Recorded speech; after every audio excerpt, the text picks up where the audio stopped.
ପୁରୀ ଯାଇକି ଜଗା ଦୁଆରୁ ଆମେ ଫେରିକି ଆସିଲୁ କାହିଁକି ପୁରା ଭିଡ଼ିଓ ଦେଖନ୍ତୁ ଜାଣିପାରିବେ।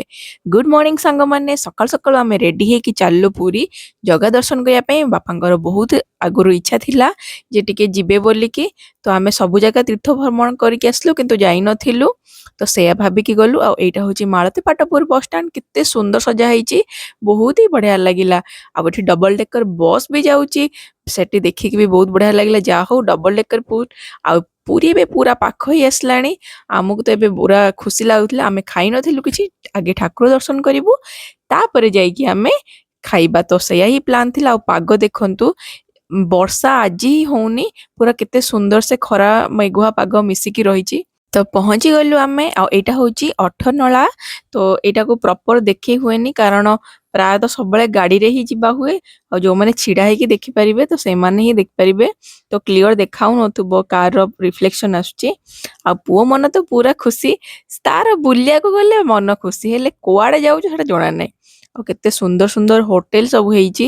ଆଉ ଆଗରୁ ଏମିତି ନଥିଲା, ଅଳ୍ପ କିଛି ହୋଟେଲ ଥିଲା। ଆଉ ଏବେ ପୁରା ଡେଭଲପ୍ ହେଇଗଲାଣି, ବହୁତ ଜିନିଷ ହେଇଗଲାଣି। ଚାରିଧାମରୁ ଗୋଟେ ଧାମ ପୁରୀ ଧାମ। ତ ଠାକୁର ମନ୍ଦିର ଦେଖାହେଲେ ଆମକୁ ଲାଗେ ଯେ ଜଗା ସାଙ୍ଗେ ଆମେ ଦେଖା କରିଦେଲୁ। ତ ସେ ଆଉ ଏଇଟା ହେଉଛି ନରେନ୍ଦ୍ର ପୋଖରୀ।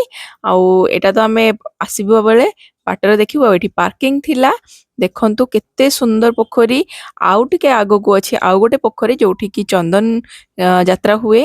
ଆଉ ରଥ ଗୁଡ଼ାକ ଏବେ ବି ସୁଦ୍ଧା ସେମିତି ଥୁଆ ହେଇଛି, ଜଷ୍ଟ ଟିକେ ଟିକେ ବାହାର କରାହେଇଥିଲା।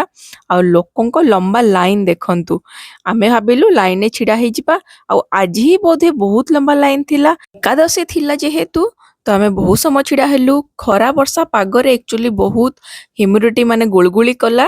ତ ସେଇ ୱେରେ ମମି ଟିକେ ବେହୋସ ହେଲା ଟାଇପ୍ର ହେଇଗଲେ। ତ ଆମେ କହିଲୁ ନାଇଁ, ଆମେ ଫେରିଯିବା। ଆଉ ତାଙ୍କୁ ବେଶୀ ସମୟ ଛିଡ଼ା କରିହେବନି। ଏଇ ଡକ୍ଟର ନ ଦେଖେଇ ପାରିଲେ ବି ତାଙ୍କୁ ଟିକେ ରିଲାକ୍ସ ଜାଗାକୁ ନେଇଯିବାକୁ ପଡ଼ିବ। ଏଠି ଦେଖାଯାଉଛି ଯେମିତି ଖରା, ସେମିତି ଖରା ନୁହଁ, ବହୁତ ଲେବୁଲ ଖରା ଥିଲା। ତ ଆମେ ପୁଣି ଚାଲିଲୁ ଆମ ପାର୍କିଂକୁ। ଦେଖନ୍ତୁ ତାଙ୍କ ଅବସ୍ଥା ପୁରା କ'ଣ ହେଇଗଲାଣି। ତ ମୁଁ କହିଲି ହଉ ଆସିଛ ଯେତେବେଳେ ଗୋଟେ ଫଟୋ ଉଠେଇ ନେବା। ଆଉ ଫଟୋ ଉଠେଇ ଦେଇକି ଆମେ ଚାଲିଲୁ। ଏପଟେ ମାଉସୀ ମା ମନ୍ଦିର ଦେଖା ହେଲାଣି। ତ ମାଉସୀ ମା ମନ୍ଦିର ମୁଁ କେବେ ବି ଭିତରକୁ ଯାଇନି, ନିହାତି କେବେ ଗୋଟେ ଯିବା। ଏବେ ପହଡ଼ ପଡ଼ିଯାଇଥିଲା, ବନ୍ଦ ହେଇଯାଇଥିଲା। କହନ୍ତିନି ଜଗାକୁ ଯାହାର ଡୋରି ଲାଗିନି ସେ କିଛି ବି ଦେଖିପାରିବନି। ଆମ ସାଙ୍ଗେ ସେଇଆ ହିଁ ହେଲା। ଏକରେ ତ ଜଗାର ଡୋରି ଲାଗିନଥିଲା, ଦୁଇରେ ବେହୋସି ସେଇଦିନ ହବାର ଥିଲା। ତା ସାଙ୍ଗକୁ ଯୋଉ ପାଗ ହେଇଛି ସେଠି ଆମେ ନର୍ମାଲ ମଣିଷ ବି ଛିଡ଼ା ହେଇପାରୁନଥିଲୁ। ସହଜେ ତ ତାଙ୍କ ଦେହ ଭଲ ନଥିଲା। ତ ସେ ଭାବିକି ଆମେ କୋଣାର୍କ ଅଭିମୁଖେ ଚାଲିଲୁ। ତ ବିଚ୍ ଯୋଉ ଅଛି, ସୋ ବିଚ୍ରେ ଟିକେ ଛିଡ଼ା ହେଇକି ସେଇଠି ଟାଇମ୍ ସ୍ପେଣ୍ଡ କରିଦେଇକି ପଳେଇବୁ। ତ ଏଇଠି ଟିକେ ସାଇଡ଼ରେ ପାର୍କ କରିଦେଲୁ। ଆଉ ପୁଅକୁ ତ ବିଚ୍ ବହୁତ ପସନ୍ଦ, ତାର ସବୁଠୁ ଫେଭରେଟ୍ ଜାଗା ହେଉଛି ବିଚ୍। ଯୁଆଡ଼େ ଯିବାକୁ ବାହାରିଲେ କହିବ ମମି ଚାଲ ବିଚ୍ ଯିବା। ତ ସେୟା ଭାବିକି ଆମେ ଟିକେ ସ୍ଲୋ ମୋସନ୍ କରିଦେଲୁ। ଆଉ ବିଚ୍ ଆଜି ଖରା ଯେହେତୁ ବହୁତ ହଉଥିଲା, ତ କିନ୍ତୁ ବଢ଼ିଆ ଲାଗୁଥିଲା, ବହୁତ ହି ଶାନ୍ତି ଲାଗୁଥିଲା। ବିଚ୍ ଯେତେବେଳେ ଯିବେ ମାନେ ଗୋଟେ ବଡ଼ ଛତା ନେଇଯିବେ, ଆପଣମାନେ ଯାଇକି ସେଠି ରିଲାକ୍ସ ହେଇକି ବସିବେ, ସେତିକିରେ ପୁରା ମଜା ଆସିଯିବ। ମନ ଏକରେ ଖରାପ ଥିଲା, କମ୍ ସେ କମ୍ ସମୁଦ୍ରକୁ ଦେଖିକି ଟିକେ ମନ ଶାନ୍ତ କରିଦେବା କଥା। ଆଉ ଏଇଠି ଆମେ ଡିସାଇଡ୍ କଲୁ ଫାଷ୍ଟ କୋଣାର୍କ ଯିବା ପାଇଁ, କିନ୍ତୁ ଦେହର ହାଲତ ଖରାପ ଯେହେତୁ ଆମକୁ ପୁଣି ଫେରିବାକୁ ପଡ଼ିଲା। ଆମେ ନେକ୍ସଟ କାଲି କିମ୍ବା ପହରଦିନ ଟ୍ରାଏ କରିବୁ ବୋଲି ସେୟା ଭାବିକି ଫେରି ଆସିଲୁ ଘରକୁ। ତ ଏଇଠି ଆଉ 5-10 ମିନିଟ୍ ରହିକି ଆମେ ଏବେ ଫେରିଯିବୁ। ସାଙ୍ଗମାନେ, ମୁଁ ତ ଏବେ ରେଗୁଲାର ହେଇଗଲିଣି ଚ୍ୟାନେଲରେ। ଆଉ ୱିକଲି ଗୋଟେ ଭିଡ଼ିଓ ନିହାତି ମୁଁ ପକାଉଛି। ତ ମନ୍ଥଲି ମୋର 4ଟା ଭିଡ଼ିଓ ହେଇଯାଉଛି। ଆଉ ମୁଁ ଜଲ୍ଦି ଜଲ୍ଦି ଟ୍ରାଏ କରିବି 4ରୁ 5 କରିବା ପାଇଁ। ଏବେ ଭାବୁଛି ଡେଲି ରୁଟିନ୍, ଯେମିତିକି ମୁଁ କ'ଣ ରେସିପି ବନାଉଛି ସେଗୁଡ଼ାକ ବି ଆପଣଙ୍କୁ ଲଙ୍ଗ ଭିଡ଼ିଓରେ ସେୟାର କରିବି ପ୍ରପର ବ୍ଲଗିଂ ସହିତ।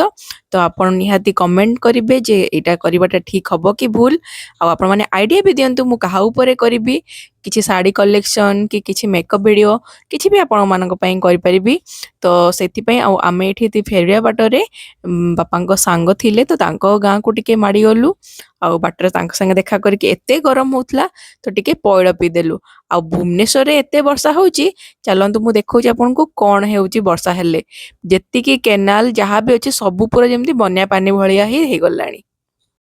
ଆଉ ଗାଁରୁ ଏତେ ସୁନ୍ଦର ସିନ୍, ଗାଈ ବି ଅଛି, ଛେଳି ତା ସାଙ୍ଗେ କୁକୁଡ଼ା ସବୁ ଜିନିଷ ଥିଲା, ମନ୍ଦିର ବି ଅଛି। ଆମେ ଭାବିଲୁ ଯା ହଉ କେତେ ସୁନ୍ଦର ଗାଁ, ଏଠି ଭୁବନେଶ୍ୱରରେ ବି ଏମିତି ଅଛି। ପ୍ରପର ଗାଁ ଯୋଉ କହନ୍ତି ତାର ସ୍ମେଲ ବି ପୁରା ଥିଲା। ଆଉ ଏପଟେ ଦି ସାଇଡରେ ଧାନ ବି ଚାଷ କରାହଉଥିଲା। ଦେଖନ୍ତୁ ଧାନ ଏଠି ଯୋଉ କହନ୍ତି ତଳା ପକା ହେଇଛି। ଆଗରୁ ଏସବୁ ବିଷୟରେ ମୋର ବିଲକୁଲ ଆଇଡିଆ ନଥିଲା, କିନ୍ତୁ ମୁଁ ଘରକୁ ଯାଇକି ସବୁ ଜିନିଷ ଶିଖିଗଲିଣି। ଆଉ ଏଇଟା ହଉଛି ତଳା, ଏଇଟା ବଡ ବଡ ହବ, ତାପରେ ରୁଆ ହବ, ଏମିତି ଟାଇପର ସିଚୁଏସନ। ଆପଣମାନେ ସବସ୍କ୍ରାଇବ କରିବାକୁ ଜମାରୁ ବି ଭୁଲନ୍ତୁନି। କେତେ ସୁନ୍ଦର ସୁନ୍ଦର ସିନେରୀ ମୁଁ ଆପଣମାନଙ୍କ ପାଇଁ ହିଁ ଆଣୁଛି। ଗାଳି ଶୁଣେ କିନ୍ତୁ ଏଟଲିଷ୍ଟ ମୁଁ ଆପଣଙ୍କ ପାଇଁ ଭିଡ଼ିଓ ତ ବନଉଛି। ଆଉ ସେଥିପାଇଁ ସବସ୍କ୍ରାଇବ କରିଦିଅନ୍ତୁ, ଲାଇକ୍ ସେୟାର କରନ୍ତୁ, କମେଣ୍ଟ ବି କରନ୍ତୁ। ଆପଣଙ୍କ ଫ୍ୟାମିଲି ସାଙ୍ଗେ ବି ସେୟାର କରିପାରିବେ ଯେଉଁମାନେ ଦେଖିବାକୁ ଇଣ୍ଟରେଷ୍ଟେଡ ଥିବେ। ଆଉ ଆମ ଭୁବନେଶ୍ୱର ଆସିକି ପହଞ୍ଚିଲା ପରେ ଦେଖନ୍ତୁ କି ଅବସ୍ଥା, ରାସ୍ତା ଆଉ କେନାଲ ପୁରା ସମାନ, ଏଇଟା କିଛି ବି ଜଣା ପଡୁନି। ଆଉ ଏଠି ପୁରା ବଢିଆ ସେ ପାଣି ହିଁ ପାଣି। ଆଉ ଏଠି ଚଢେଇ ମାନେ ଦାନା ଖାଇବାକୁ ଆସିଛନ୍ତି। ଆଉ ଏଇ ଚଢେଇ ମାନେ କେବଳ ସ୍ପେଶାଲ ମଟର ଦାନା ଖାଆନ୍ତି। ଆଉ ବେଳେ ବେଳେ ମୁଗ ବି ଖାଇଦିଅନ୍ତି। ମଟର ଛଡା ତାଙ୍କୁ ଆଉ କୌଣସି ଜିନିଷ ପସନ୍ଦ ନୁହଁ। ଦିନେ ମୁଁ ମୁଢି ନେଇକି ଯାଇଥିଲି, ମୋ ମୁଢି ପୁରା ଉଡିକି ପଳେଇଲା। ଆଉ ଚାଉଳ ନେଇକି ଯାଇଥିଲି, ଚାଉଳକୁ ବି ଖାଇଲେନି। ତ ଦେଖନ୍ତୁ ଭୁବନେଶ୍ୱରର ସ୍ପେଶାଲ ପାରା ମାନେ କେବଳ ମଟର ଦାନା ହିଁ ଖାଇବେ। ହଜମ କେମିତି କରୁଛନ୍ତି ମୁଁ ବି ସେଇଟା ଭାବିକି ଆଶ୍ଚର୍ଯ୍ୟ ହେଲି। ସେ ଯାହା ବି ହଉ, ଆଉ ଘଣ୍ଟା ପରେ ମୁଁ ଆସିଲା ବେଳକୁ ପାରାମାନେ ତ ସେଇ ଦାନା ଟଙ୍କୁଛନ୍ତି, କିନ୍ତୁ ରାସ୍ତାରେ ଥିବା ଯୋଉ ପାଣି ସିଏ ପୁରା କ୍ଲିଅର ହେଇଯାଇଥିଲା ଆଉ ଶୁଖି ଯାଇଥିଲା। ଏଇଟା ହିଁ ଫାଇଦା। ତ ମୁଁ ପୁଅକୁ ନେଇକି ସ୍କୁଲରୁ ଚାଲିଲି। ଡେଲି ରୁଟିନ ପୁଣି ଆସିଗଲା। ପୁଣି ଗୋଟେ ସପ୍ତାହ ଏମିତି ଚାଲିଯିବ। ତ ୟା ଭିତରେ ମୋ ନେକ୍ସଟ ଭିଡ଼ିଓରେ ଆପଣମାନଙ୍କ ସାଙ୍ଗେ ନିହାତି ଦେଖାହବ ବହୁତ ଜଲ୍ଦି।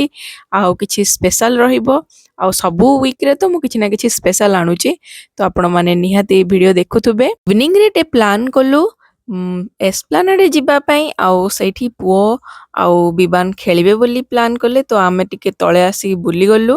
ଆଉ ଯେହେତୁ ପୁଅର ବାହାଘର ଅଛି, ମୁଁ ଏଠି ଟିକେ ଏକ୍ସପ୍ଲୋର କରୁଛି। ନେକ୍ସଟ ଭିଡ଼ିଓ ଆପଣଙ୍କୁ ଦେଖେଇବି କଣ କଣ କଲି। ରହିଲି, ବାଏ ବାଏ।